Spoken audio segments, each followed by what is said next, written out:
много съм благодарен и щастлив, както изподелих с историята си, да съм тук на това място. Смятам, че това беше едно от най-концентрираните преживявания с плейбек, който някога съм имал.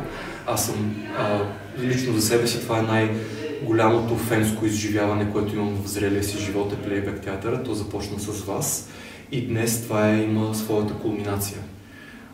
Смятам, че всяка една история, която чухме днес, беше уникално, дълбоко свързана и с останалите истории, и просто се чувствам невероятно чут, видян, оцелостен по начина, по който се случи цялото събитие, как се навързаха нещата, се постигна пълната магия на това, което плейбек може да бъде.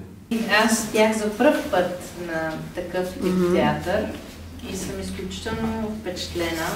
Ме хваща в един период от моя живот, в който улавям всичко като знаци от Вселената и мисля, че това беше също един много голям знак да видя себе си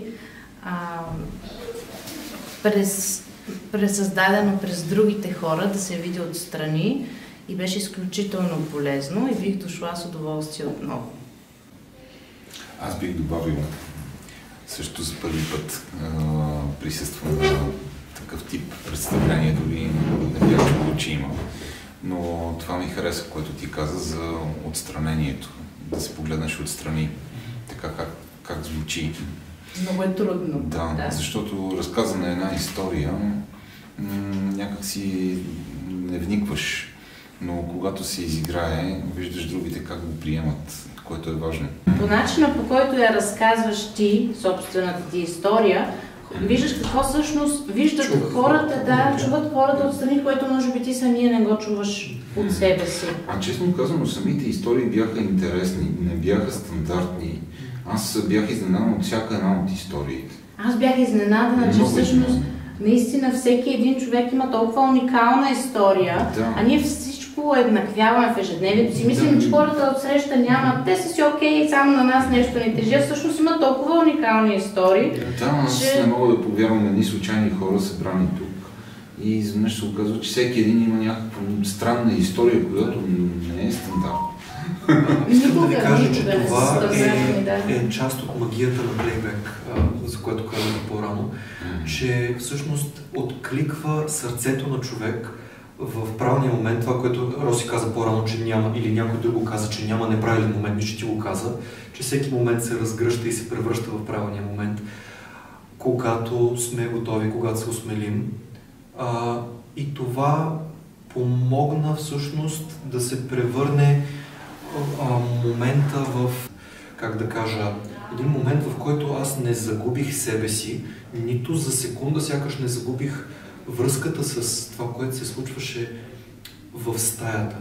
Защото, както ти каза, Мария, мисля, че те те чуват, те те разбират, те те попиват историята. Това е една покана ти всеки да разкаже нещото, което му е напръхнало, така да се каже, и е готово все едно като едно пухче да го пуснеш, и това е ултра специално изживяване.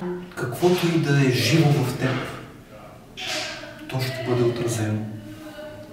И то именно по този верен начин, както хората го усетят.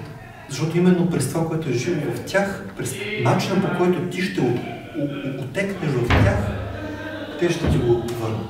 Да, всъщност независимо какво точно се изиграе, това се случва на живо, това се случва в момента.